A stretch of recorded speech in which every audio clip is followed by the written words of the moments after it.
Ya, tidak Baik. terasa kita sudah sampai pertemuan ke-6 ya. Jadi untuk pertemuan ke-7 ya, kalau nggak ada perubahan rencana, mungkin akan kita isi dengan responsi ya. Karena setelah pertemuan ke-7 kita akan langsung UTS ya. Seperti biasa nanti untuk UTS-nya mungkin dalam bentuk tugas perorangan ya. Tapi lihat lagi nanti besok petunjuk dari rumpun untuk mata kuliah pemrograman.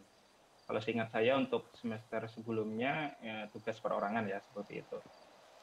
Ya, jadi untuk karena ini sudah pertemuan 6 ya, berarti nanti untuk pertemuan ke-7 ya kalau nggak ada perubahan kita insya Allah akan melakukan responsi ya.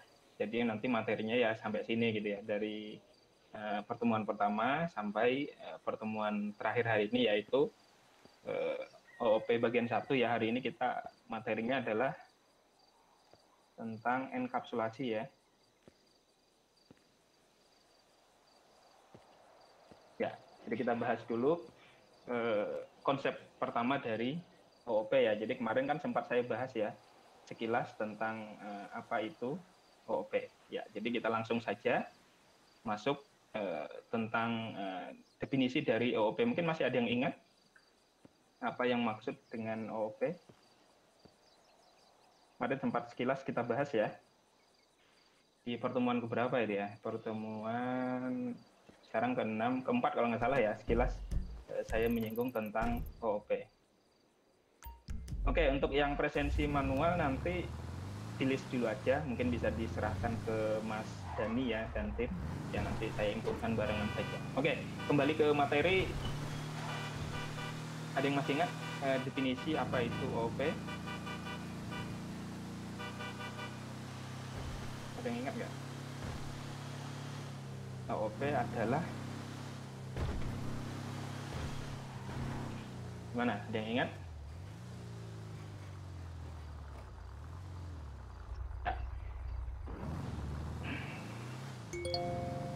Oke, ya masyarakat udah jawab ya, itu adalah sebuah metode ya yang digunakan untuk mengembangkan sebuah software ya. Jadi kurang lebih seperti itu ya yang dimaksud dengan OOP.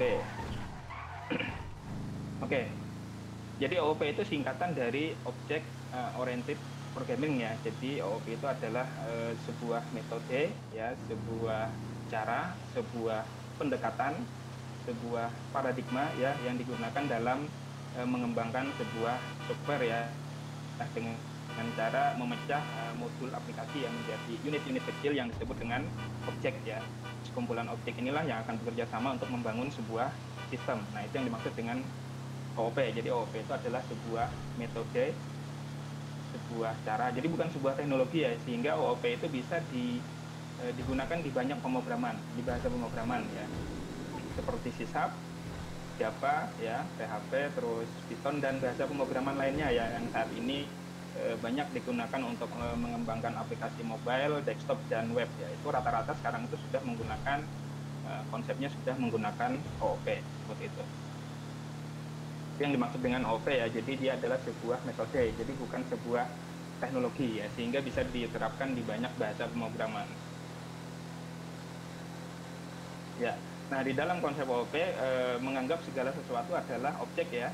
Kemarin kita sudah bahas juga ya. Di dalam dunia OOP itu segala sesuatu adalah objek ya.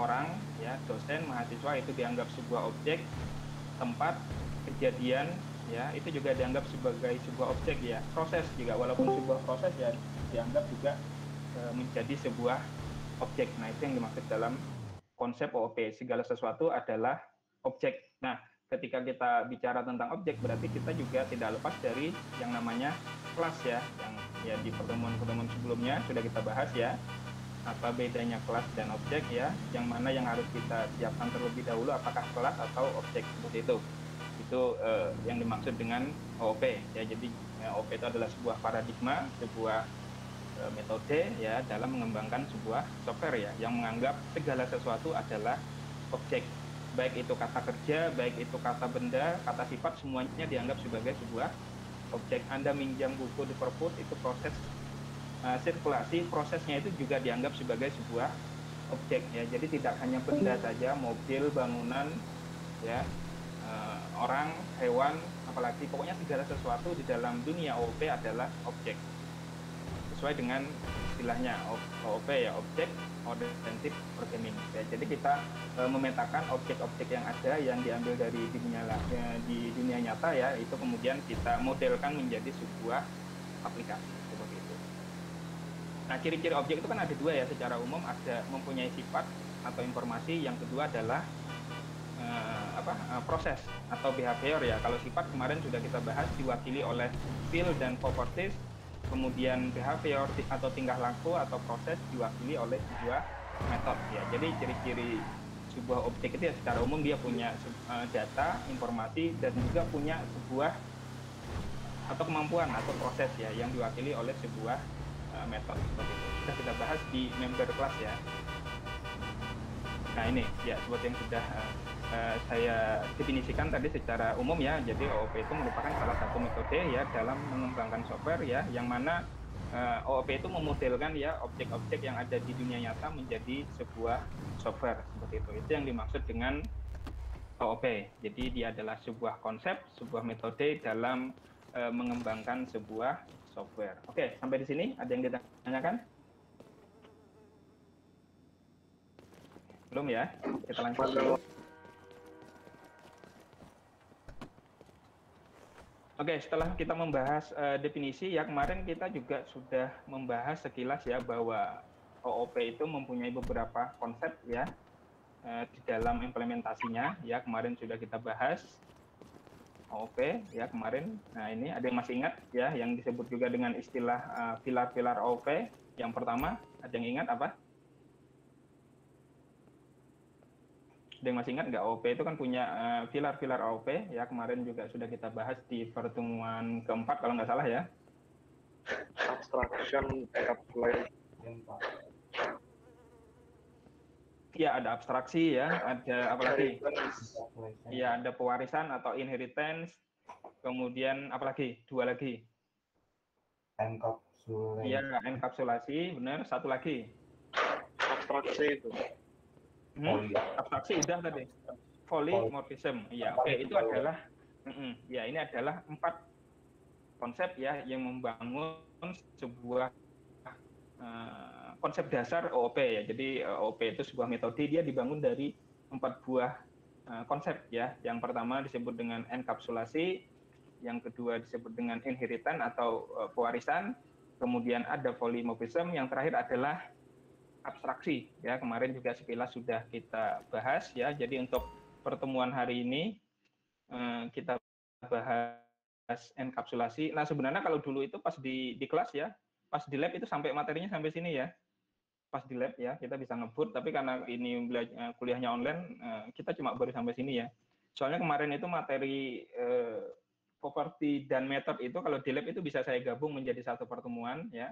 Tapi kemarin karena kita online, kok kayaknya nggak kekejar kalau 2 materi itu digabung menjadi satu pertemuan, akhirnya saya pecah ya, akhirnya kita ketinggalan satu materi ya. Jadi itu harusnya untuk sebelum mid itu sampainya inheritance ya. Tapi nggak apa, ya, nanti kita masih punya waktu untuk setelah mid ya untuk membahas lanjutannya. Oke, jadi hari ini kita khusus membahas enkapsulasi ya. Inheritance, polymorphism, dan abstraksi besok lagi kita akan bahas. Oke, ini adalah konsep-konsep dasar OOP. Nah, pusat dari OOP itu apa kemarin? Ada kelas dan objek. Jadi kalau Anda masih bingung kelas itu apa, objek itu apa, nanti susah ketika kita belajar konsep-konsep OOP-nya. Karena ya keempat konsep ini ya kembali lagi ke kelas dan objek. Jadi seperti itu. Jadi nanti yang kalau masih bingung ditanyain kelas itu apa, objek itu apa, nanti agak repot untuk belajar konsep OOP-nya. Kelas dan objek, yang mana dulu? Yang duluan? Bikin kelas dulu atau bikin objek dulu? Kelas dulu. Ya, kelas dulu ya. Ingat, ketika kita bicara tentang objek, berarti kita harus bikin kelasnya dulu, baru bikin objeknya. Ketika mau buat objek, kita harus membayangin dulu, nanti objek ini apa saja sih informasinya gitu ya. Kemudian nanti objek ini bisa ngapain aja gitu ya. Nah dari situ kita desain sebuah kelas gitu ya. Nanti dari kelasnya itu kita baru bisa membuat objek-objeknya. Seperti itu ya. Jadi kita harus membuat kelas dulu, baru objek. Nah, sebenarnya untuk konsep enkapsulasi ini sebenarnya sudah Anda praktekkan ya. bahkan dari pertemuan kedua, ketiga itu sebenarnya sudah Anda praktekkan. Coba mungkin Anda belum tahu bahwa itu tuh merupakan implementasi dari konsep enkapsulasi. Oke, mungkin ada yang tahu implementasi konsep enkapsulasi itu yang mana sih? Padahal sudah Anda praktekkan ya dari pertemuan kedua, tiga, empat itu. Akses modifier. Rata-rata Anda tuh sudah menerapkan konsep enkapsulasi. Ada yang tahu nggak apa itu? Akses modifiernya, Pak. Yang kayak public, private, protected, gitu. Oke, yang lain? Yaitu salah satunya. Yang lain mungkin? Apa? Yang lebih lengkap? Kalau itu hanya potongan kecil gitu ya. Yang lebih lengkap apa kira-kira? Yang sebenarnya sudah Anda terapkan. Apa?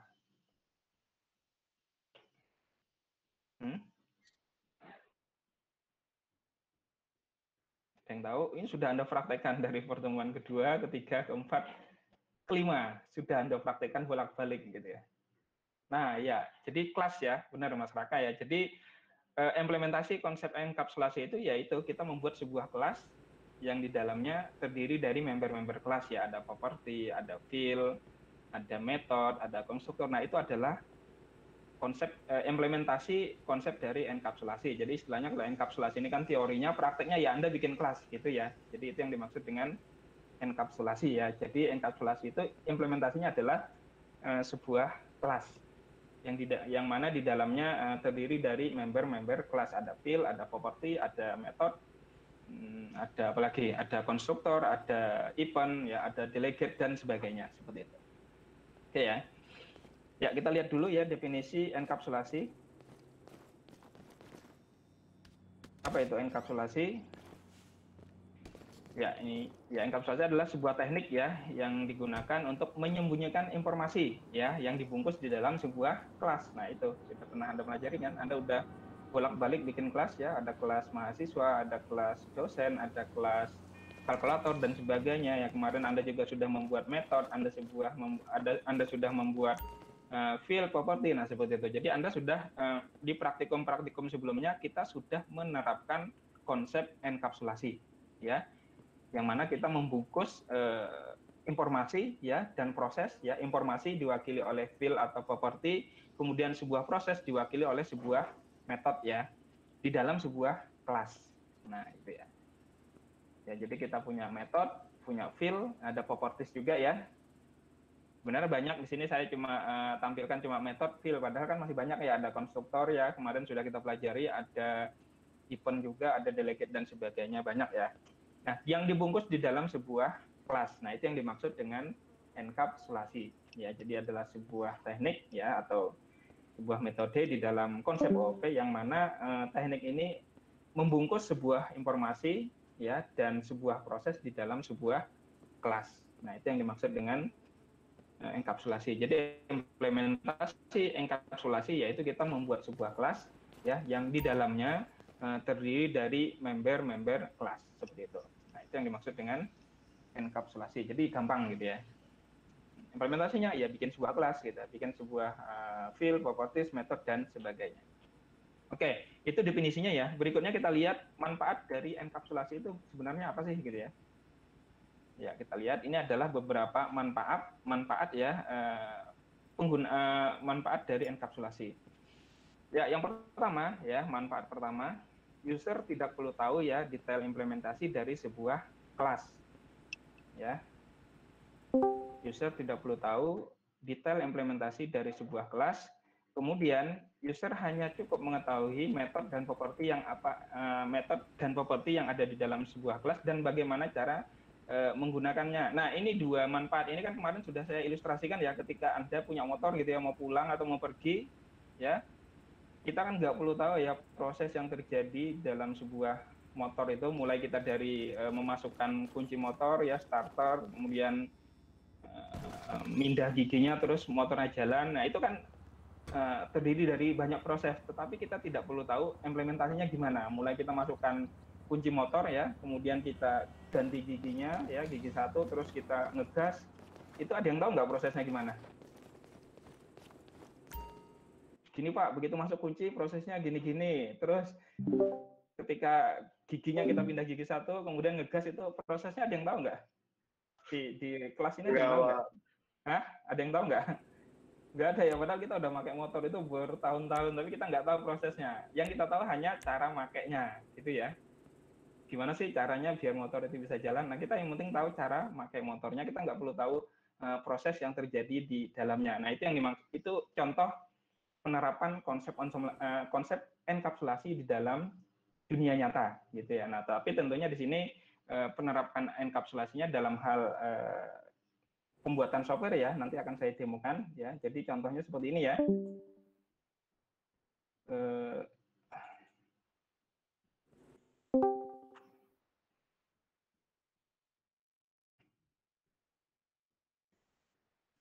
Ya, ini saya akan mendemokan ya manfaat dari enkapsulasi. Yang pertama, user tidak perlu tahu detail implementasi dari sebuah kelas.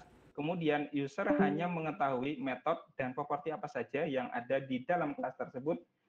Berikut cara penggunaannya. Contoh ya, contoh saya sedang membuat project ya, misalkan project untuk menampilkan ya nominal rupiah mungkin dalam bentuk terbilang gitu ya, dalam bentuk terbilang tahu ya, terbilang tahu nggak?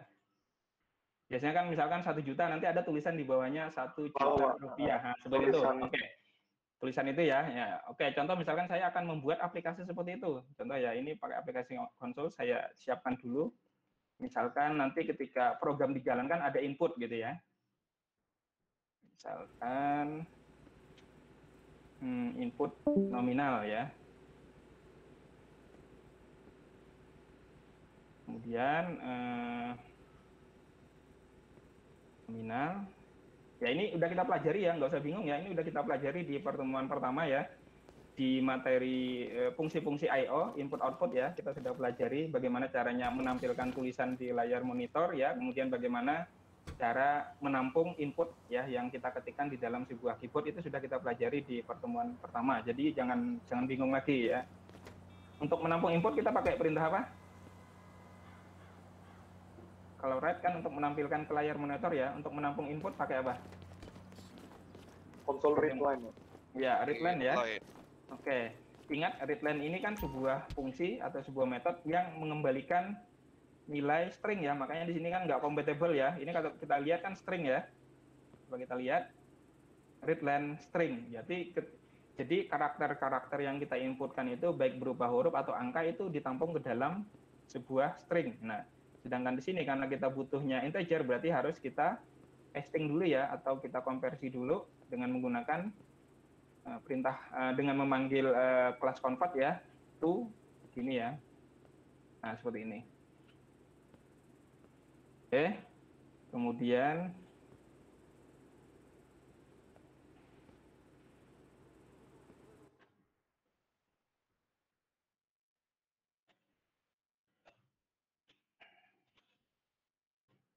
saya jalankan dulu.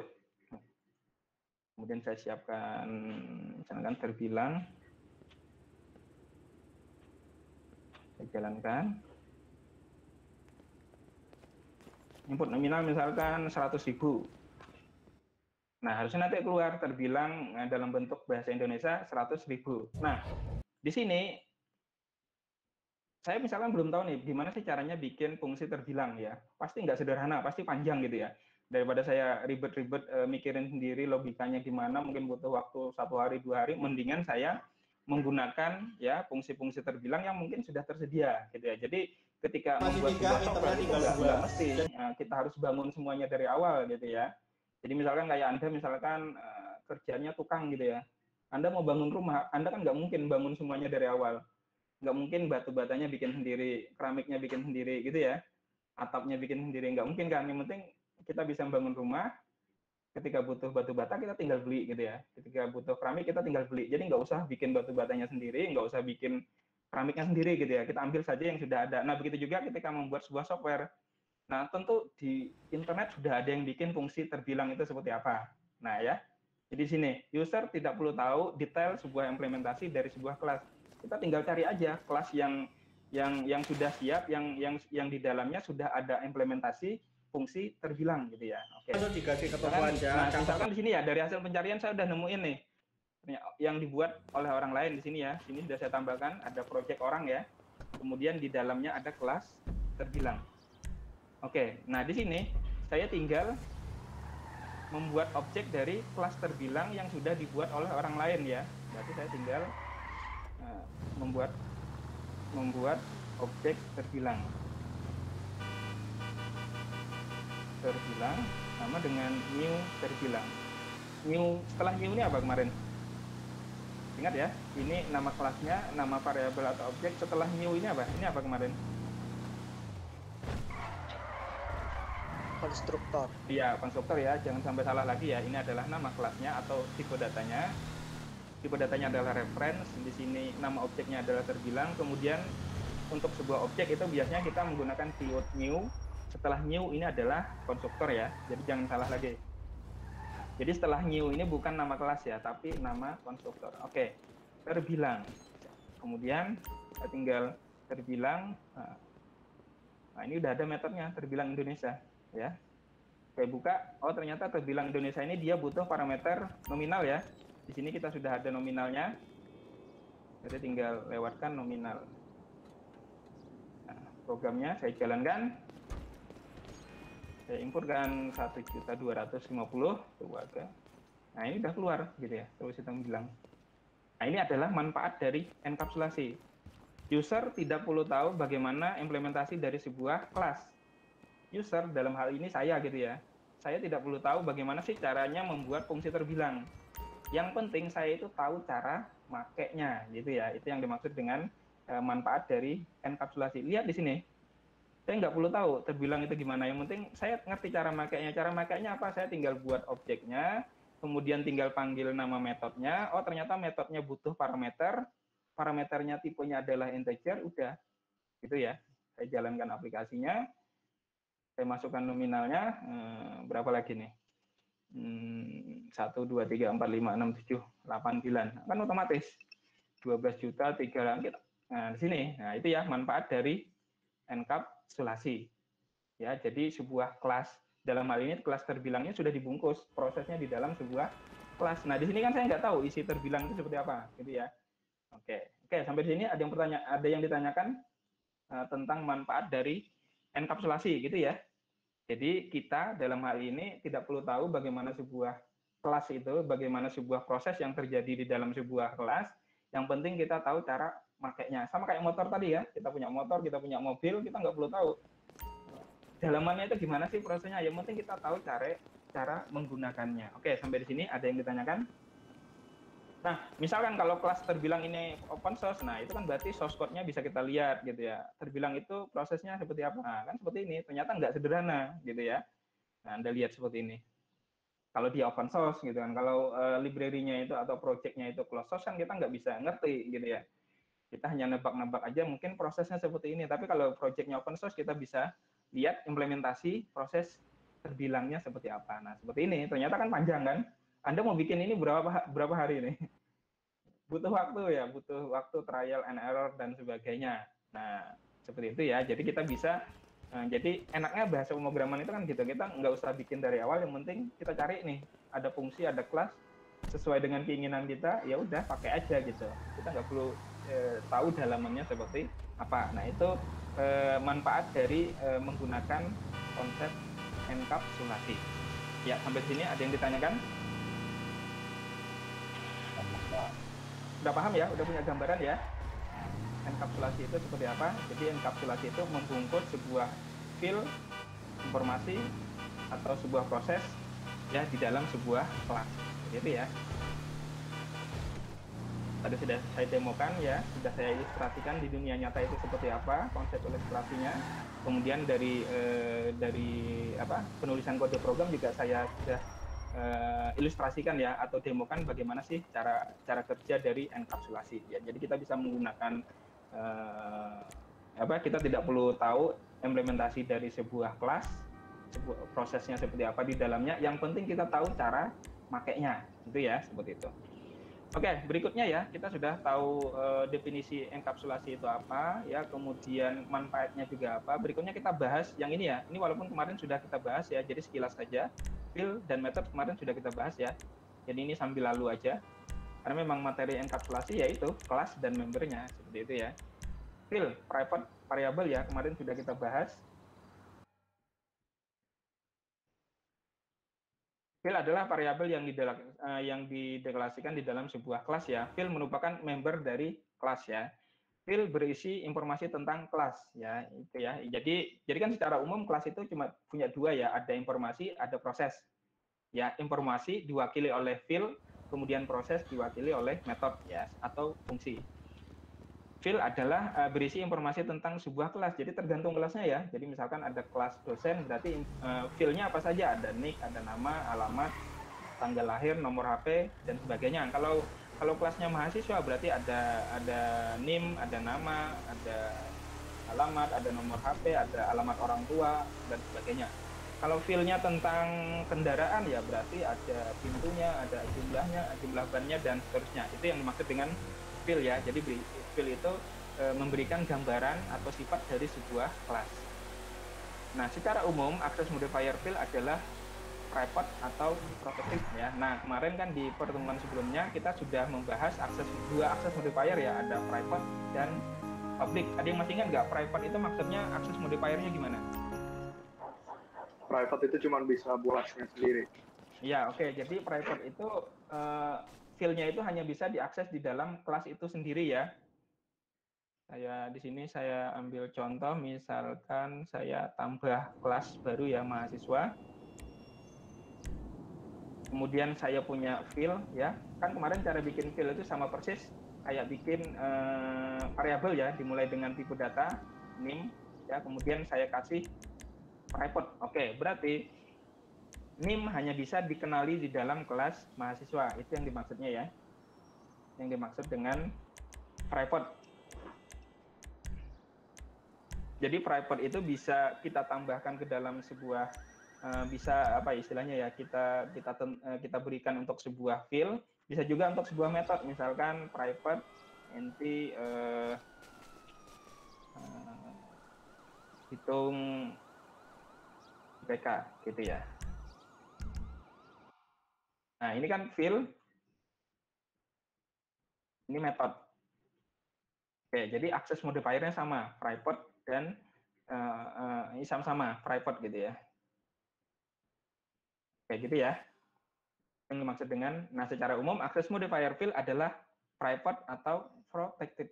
Oke, kira-kira bedanya apa ini? Ada yang tahu nggak? String nama, gitu ya. Public, string alamat, gitu ya. Jadi sebuah field itu akses modifiernya bisa lebih dari satu ya. Ada private, ada protected, ada public. Kalau public kemarin nggak disarankan. Alasannya apa? Kalau public itu berarti sama kayak kita keluar rumah telanjang gitu ya, nggak pakai baju. Amannya pakainya private atau protected. Nah, protected ini nanti hubungannya dengan konsep pewarisan ya, nanti akan kita pelajari. Jadi kalau private, berarti NIM ini hanya bisa dikenali di kelas mahasiswa. Contoh saya punya kelas lain ya, public kelas mahasiswa ya, mahasiswa magang gitu ya.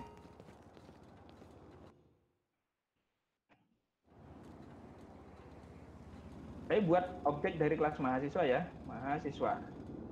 MHS sama dengan new mahasiswa. MHS titik NIM nggak bisa diakses karena dia private, akses modifiernya private. Ini dua kelas yang berbeda ya. Ini kelas mahasiswa, ini kelas mahasiswa magang.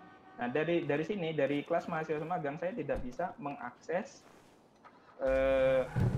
NIM. Karena apa? NIM ini akses modifiernya adalah private. Nah, kemarin itu gimana solusinya? Kalau pengen diakses, apa yang harus kita lakukan? Agar NIM ini bisa diakses dari luar kelasnya. Gimana caranya? Solusinya bikin properties. Iya, bukan properties ya. Itu adalah solusi terbaiknya adalah kita bikin properties. Ada juga yang malas bikinnya di public ya. Jadikan public. Ini kan langsung bisa diakses ya.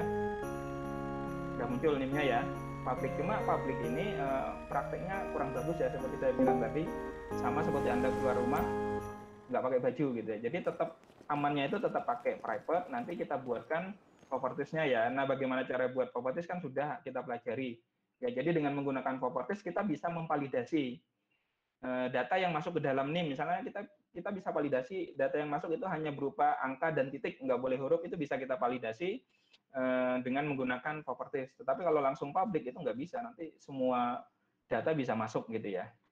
Dan kita juga bisa membatasi misalkan jumlah NIM itu maksimal 10, nggak boleh kurang, nggak boleh lebih. Nah, itu kita bisa filter lewat properties. Oke, kembali ke sini ya. Jadi sebuah field itu bisa dikasih akses modifier private dan protected. Nah, protected ini ada yang tahu nggak maksudnya gimana? Jadi method atau field itu bisa diakses sama kelas itu dan kelas-kelas yang turunannya. Turunannya, oke. Jadi kayak gitu ya. Bentar, saya kembali lagi. Ini ya.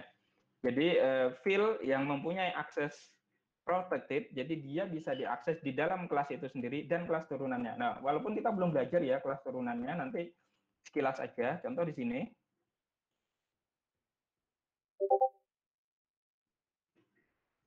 Turunan itu seperti ini. Nah, gitu. Ya nanti kita bahas lagi ya apa yang dimaksud dengan turunan. Karena kan setelah inheritan nanti kita akan belajar konsep OOP yang kedua yaitu inheritan atau turunan ya. Sekarang kita belajarnya masih enkapsulasi. Nah, maksudnya protected itu sekilas saja ya. Jadi field nama ini ya bisa diakses di dalam kelas mahasiswa dan kelas turunannya. Nah, kalau kayak gini jadinya kelas turunan. Sini ya, saya tes nama. Nah, ini kan dapat ya. Aicho. Nama ini field yang yang saya warisi dari kelas mahasiswa. Gitu ya maksudnya ya. Ini kalau saya ganti protected, itu pasti error. Nah, gitu ya. Karena kalau dia field private itu hanya dikenali di dalam kelas itu sendiri. Tapi kalau kita ganti protected ya, berarti nama bisa dikenali di dalam kelas mahasiswa dan kelas turunannya. Nah, mahasiswa magang turunan dari kelas mahasiswa. Ya, karena di sini kan mahasiswa magang itu pasti punya nama gitu ya. Punya alamat misalkan. Nah, ini karena kelas ini turunan dari kelas mahasiswa, berarti dia langsung bisa ngakses alamat gitu ya. Jogja. Itu ya, itu yang dimaksud dengan protected. Jadi file-nya itu bisa diakses di dalam kelasnya, kemudian bisa diakses oleh kelas turunannya. Nah, biasanya kelas turunan ini nanti akan ditambahkan file-file yang tidak ada di kelas induknya. Misalkan kalau mahasiswa magang itu mungkin butuh informasi string tempat magang gitu ya. Privat string alamat magang. Gitu ya. Kemudian privat string pembimbing gitu ya. Nah, gitu ya. Jadi kalau nama yang sifat-sifatnya umum berarti nggak usah dituliskan di sini lagi. Nggak perlu lagi ada NIM, nama, alamat, karena ini sudah diwarisi dari kelas induknya, gitu ya. Di sini tinggal ditambahkan informasi-informasi yang dia itu spesifik untuk kelas mahasiswa magang, contoh tempat magang, alamat magang, pembimbing, dan seterusnya, gitu ya. Oke, kembali ke materi. Jadi secara umum field itu akses modifier-nya adalah private atau protected. Kalau private itu tadi hanya dikenali di dalam kelasnya, sedangkan protected itu dikenali selain di dalam kelasnya juga oleh kelas turunannya. Nanti kita akan pakai lagi di materi pewarisan ya. Kita sekarang fokus dulu di materi enkapsulasi. Oke, lanjut ya. Ini contohnya ya, tadi sudah saya demokan ya. NIM error karena dia private. Nama error karena dia ini hanya bisa diakses lewat kelas turunannya. Public boleh ya, public bisa langsung diakses, tapi tidak disarankan seperti saya tadi. Jadi tidak disarankan membuat sebuah field dengan akses modifier public. Ya, kalau misalkan ya jadi tetap private, nanti kita tambahkan sebuah properties seperti itu. Oke, sampai di sini ada yang ditanyakan? Nggak ada ya, ini ya belum karena udah kita pelajari ya. Ya berikutnya ini sekilas saja ya. Property kemarin juga sudah kita pelajari ya. Property digunakan untuk mengakses nilai dari sebuah field ya yang mempunyai akses modifier private ya. Property terdiri dari dua metode, get dan set yang disebut dengan asesor ya. Jadi get asesor dan set asesor ya. Get untuk membaca nilai yang ada di dalam sebuah field, set untuk merubah nilai yang ada di dalam sebuah field gitu ya. Oke. Ini contohnya. Nah, oke. Kemarin kita sudah saya berikan dua cara ya untuk membuat properties. Ini cara yang pertama, cara lama ya. Jadi dengan cara lama ini kita harus buat fill dulu, baru buat akses, baru buat propertiesnya. Ya, seperti itu ya. Cara yang lebih baru ya, yaitu dengan menggunakan auto implement properties ya. Jadi kita langsung buat nama propertiesnya seperti ini ya. Jadi kita tidak perlu mendeklarasikan fill-nya secara eksplisit, gitu ya. Jadi cukup ditulis. Jadi kode yang panjang ini dengan menggunakan auto implement property bisa kita singkat ya. Seperti ini penulisannya. Tetapi nanti di balik layar ya, ketika source code kita dikompilasi, nanti compiler dari sysap akan mengembalikan kodenya seperti ini, gitu ya. Jadi walaupun kita nulis seperti ini, nanti dari sisi compilernya nanti akan dibalikan kodenya menjadi seperti ini, gitu ya. Oke. Ya, saya rasa untuk properties juga tidak ada masalah ya. Aman, Mbak. Aman, oke. Ya, terakhir, access modifier. Ya, access modifier adalah keyword yang digunakan untuk menentukan hak akses kelas berikut anggota membernya. Nah ini ya. Jadi access modifier yang ada di dalam sysap itu ada internal protected. Nah, yang sudah kita pelajari tadi ada private, protected, public. Oke. Ya, silakan dulu baca deskripsi masing-masing access modifier. Kira-kira udah paham apa belum? Internal berarti member kelasnya hanya bisa diakses oleh kelas lain yang ada di dalam satu assembly atau satu project ya. Mungkin saya buatkan contohnya. Coba dibaca dulu, nanti kalau nggak paham bisa ditanyakan. Internal, anggota kelas dapat diakses oleh kelas lain yang masih dalam satu assembly atau satu project ya. Assembly itu maksudnya ini ya. Nah, ini assembly ini. Satu project. Ini kan di sini saya buat dua project ya. Assembly itu maksudnya satu project. Nanti satu project itu akan dikompil menjadi satu file sendiri ya. Jadi walaupun di dalamnya ada 100 kelas gitu ya.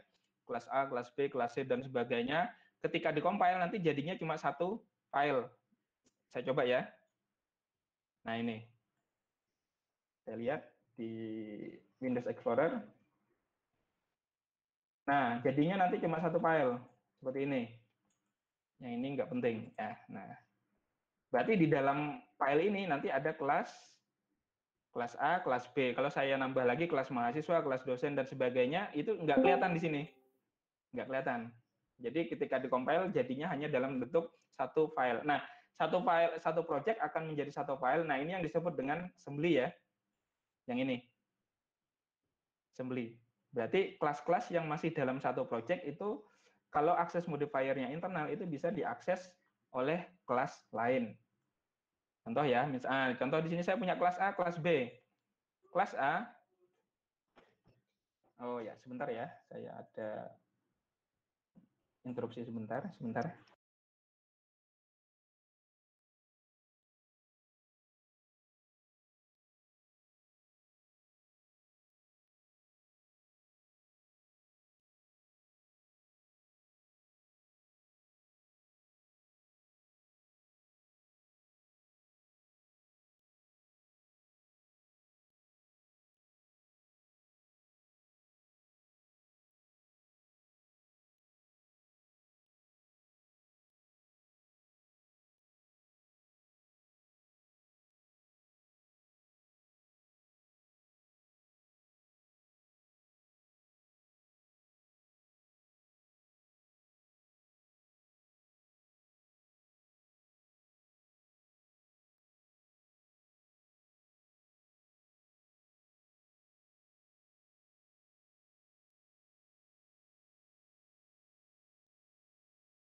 Maaf Pak, mungkin ini belum dibuka mic-nya.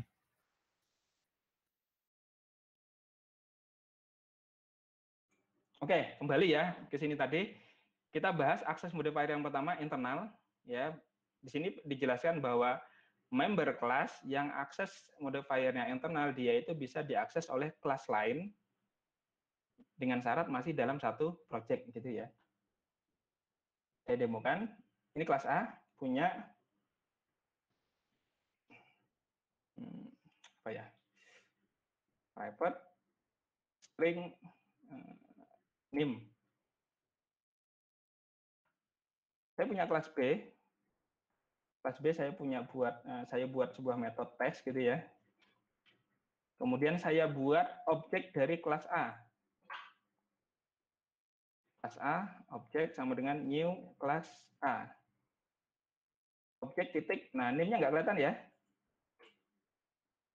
Name-nya nggak kelihatan. Nah, di sini coba kita ubah menjadi internal ya. Kita ubah menjadi internal. Internal. Nah, ini udah bisa diakses. Gitu ya, name-nya udah kelihatan. Oke, jadi internal akses modifier internal itu dia bisa diakses oleh kelas lain. Kalau di dalam kelasnya pasti jelas ya. Kalau di sini kita punya metode X, ini jelas bisa diakses ya di dalam satu kelas. Di dalam satu kelas berarti name ini bisa diakses di dalam satu kelas, baik di dalam metode dan seterusnya. Dan dia juga bisa diakses oleh kelas lain. Contohnya di sini kelas B, ya. Tetapi dengan syarat kelas lainnya itu masih dalam satu project. Nah, kalau misalkan saya kelas C pengen ngakses ini nggak bisa karena sudah beda project, ya. Itu yang dimaksud dengan akses modifier internal. Jadi member dari kelasnya itu bisa diakses oleh kelas lain asal dengan syarat masih dalam satu project ya. Kalau udah beda project berarti udah nggak bisa ngakses. Itu kalau pakai internal. Kemudian ada juga protected. Nah, protected itu sama kayak tadi. Jadi bisa diakses oleh misalkan internal protected string nama, ya. Berarti ini bisa diakses oleh kelas lain yang masih dalam satu project atau kelas lain di luar project 01 tapi dengan syarat kelas lainnya itu turunan dari kelas A gitu ya. Itu yang dimaksud dengan internal protected. Jadi dia bisa diakses oleh kelas lain di luar projectnya. Di luar projectnya contoh misalkan kelas C pengen ngakses nama tapi dengan syarat kelas C ini harus turunan dari kelas A gitu ya. Itu yang dimaksud dengan internal protected. Tadi sudah kita bahas sekilas tentang turunan ya. Oke. Itu ya internal protected. Jadi anggota kelas dapat diakses oleh kelas yang satu assembly atau kelas lain yang di luar projectnya tetapi turunan dari kelas tersebut. Itu yang dimaksud dengan internal protected. Tapi ini dua ini jarang dipakai. Yang biasanya kita pakai hanya private, protected, dan public. Untuk private udah jelas ya. Protected juga udah jelas bahwa field itu hanya, udah saya demokan juga tadi ya, field itu bisa diakses oleh kelas turunannya. Kemudian public, nah public ini udah tanpa batas gitu ya. Udah buka-bukaan lah. Pokoknya kalau saya punya kelas A ini, punya akses modifier public, misalkan public string alamat ya. Jadi field alamat ini bisa diakses oleh kelas B dan bisa juga diakses oleh kelas C, gitu ya.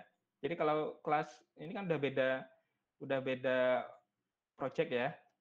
Nah kelas C ini juga bisa mengakses kelas A, member dari kelas A, yaitu dalam hal ini adalah alamat karena dia akses modifiernya public, pokoknya gitu ya. Jadi public itu sudah buka-bukaan. Nah ini adalah beberapa akses modifier yang bisa kita gunakan untuk membuat sebuah kelas berikut member-membernya. Oke, mungkin cukup ya materi untuk pertemuan enkapsulasi hanya sampai sini. Sampai sini ada yang ditanyakan? F1. Kalau nggak ada kita lanjut. Interaksi baru menyandra kan? Nggak ada ya. Oke, nggak ada. Kalau apa aja kita udah lanjut kita latihan. coba juga. Banyak ya. Biasa bisa, sumpah. Bisa. Ya, silahkan dibuka ya latihannya sudah saya share tadi. Coba. Bisa. Ya, ini mulai dari awal ya, dari membuat sebuah kelas, kita buat metode ya. Kemudian bagaimana cara membuat objeknya, kemudian memanggil metodenya ya. Kemudian di sini juga dibahas beberapa contoh penggunaan akses modifier tadi ya yang baru kita bahas. Ya, nah seperti ini silahkan langsung dicoba nanti mungkin bisa lebih feel-nya bisa lebih dapat gitu. Kemudian enkapsulasi dengan properties. Nah, ini membuat propertiesnya dengan cara lama ya. Yang kita buat file-nya dulu, baru buat propertiesnya, nggak apa-apa, ini buat latihan. Dan bisa di-copy ya, jadi nggak usah khawatir. Ini walaupun latihannya banyak, kodenya bisa di-copy ya, bisa dites. Seperti itu. Kemudian ini cara membuat objeknya. Kemudian ada konstruktor juga ya, yang kemarin sudah kita pelajari ya. Nah, ini tugasnya sederhana ya. Tugasnya sederhana. Di sini ada, jadi ini konstruktornya di overload ya. Ini kan sudah ada konstruktor default-nya, kemudian konstruktornya di overload, kemudian tugasnya cuma bagaimana cara membuat objek dengan menggunakan konstruktor yang kedua. Oke, tugasnya ini nggak usah dikumpul ya. Jadi untuk minggu ini kita tidak ada tugas ya, jadi full hanya latihan saja untuk pertemuan kali ini. Oke, mungkin itu saja yang bisa saya sampaikan ya untuk materi enkapsulasi. Mungkin ada yang ditanyakan. Nanti untuk praktikumnya sampai jam berapa ini Mas Dani? Kan tadi mundur ya, jam 11, berarti sampai jam berapa ya? Wah. Mungkin biasanya kan jadwalnya jam 12.20 ya Pak ya? Ya, biasanya jam 12.20, berarti mungkin sekitar 12.40-an ya? Oh, ya. Ya, sekitar itu ya, jadi mundur 10, berapa menit ya tadi ya? 20 menit ya? Ya, seperti itu. Ya, silahkan dikerjakan untuk latihannya, nanti mungkin ditemani sama Mas Dani ya, dan Mas satu lagi Mas mana ini kok nggak muncul? Ahmad Nurul. Pak hadir Pak. Oh hadir, oh anak baru muncul di bagian depan ini. Ya, muncul Mas Dani terus ini. Iya Pak. Oke, ya seperti itu. Silahkan dikerjakan dulu untuk latihannya, nanti ditemani Mas Dani. Saya mungkin langsung lead ya dari meetingnya, tapi mungkin nanti masuk lagi mungkin sekitar setengah jam berapa ya, jam 12.20 atau berapa, nanti saya join lagi ke meetingnya untuk melihat hasil latihannya. Seperti itu. Mungkin ada yang ditanyakan yang belum presensi? Udah semua ya? Pak nanya. Iya, silahkan. Itu tugasnya cuma satu baris doang ya Pak ya? Iya Mas, soalnya kan latihannya udah panjang ini. Latihannya udah banyak. Latihannya kan udah banyak ini. Jadi kalau bisa dikerjain di semua ya. Latihannya udah banyak banget ini latihannya. Dan tidak ada tugas submit ya ke Google. Ke GitHub nggak ada tugas. Ini pada senang semua kayaknya. Terima kasih Pak. Alhamdulillah ya. Oke, ya silakan. Belum absen ya, Pak. Manual atau gimana Mas? Manual, Pak. Manual. Oke, Mas Dani sudah di list ya Mas yang absennya manual? Oh iya, yang manual. Iya, di list aja ya ke Mas Dani, nanti kalau satu-satu takutnya ada yang kelewat. Iya nih udah ada. Oke, mungkin itu saja ya. Saya leave dulu dari grup, dari meetingnya, nanti bergabung lagi jam 20 atau jam 12.20. Oke, mungkin itu dulu saya tutup. Terus kok di kota Wassalamualaikum warahmatullahi wabarakatuh. Ada admin sendiri.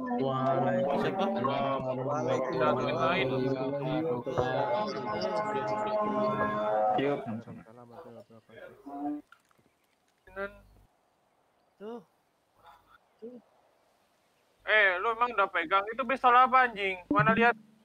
Evi bodoh. Makanya kan aku bilang MK2, namanya lo MK2. Goblok. Tadi gua tadi bilang ya, apa pistol MK2